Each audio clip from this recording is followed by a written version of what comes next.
గోంగూర పప్పు, పుంటికూర పప్పు కూడా అంటారు దీన్ని. మా మమ్మీ చేసే డిషెస్‌లో నా ఫేవరెట్ ఇది. సో, దీన్ని ఫస్ట్‌గా కొంచెం ఆయిల్‌లో కొంచెం కొత్తిమీర, కరివేపాకు, ఒక 5 కట్టల గోంగూర, ఒక స్పూన్ ధనియా ఏసుకొని మంచిగా ఫ్రై చేసుకోవాలి. ఒక 2-3 మినిట్స్ తర్వాత ఒక కారంకి సరిపడా ఒక 10 పచ్చిమిరపకాయలు, ఒక టమాటా, నెక్స్ట్ రాళ్ళ ఉప్పు ఏసుకొని కలుపుకున్నాక, ఒక స్పూన్ పసుపు ఏసుకొని మంచిగా కలిపేసుకోవాలనమాట. తర్వాత ఒక మెత్తగా అయ్యే వరకు మూత పెట్టేసి, ఆ గ్యాప్‌లో మనం ఒక 3-4 స్పూన్స్ శనగపప్పు, కొంచెం పసుపు వేసుకొని ఉడకబెట్టుకోవాలి. నెక్స్ట్ ఇది ఉడికిపోయిన తర్వాత పక్కకు తీసుకొని మంచిగా రుబ్బుకోవాలన్నమాట. పుంటికూర పప్పు ఒక్కసారి చేసుకొని చూడండి, మీ ఫేవరెట్ అయిపోతుంది. సో, ఈ గ్యాప్లో మనం ఉడకబెట్టిన శనగపప్పు కూడా రెడీ అయిపోయింది.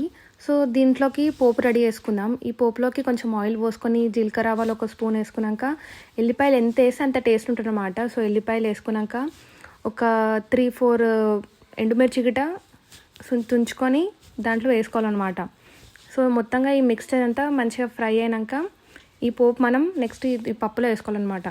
సో, ఫస్ట్ దీంట్లో మనం ఈ ఉడకబెట్టిన శనగపప్పు వేసుకోవాలి. అది ఒక 2-3 మినిట్స్ మంచిగా ఇట్లా కలుపుకొని రుబ్బుకోవాలన్నమాట. అది గిట్ట దాంట్లో కలిసిపోవాలి. నెక్స్ట్ దాని తర్వాత పోపు వేసేసుకోవాలన్నమాట. అండ్ లాస్ట్లో మనకు రుచికి సరిపడా ఉప్పు అడ్జస్ట్ చేసుకోవాలి.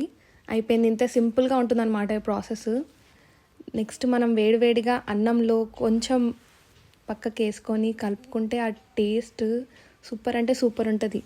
సో, డెఫినెట్గా ఈసారి ట్రై చేసి చెప్పండి ఎలా ఉందో.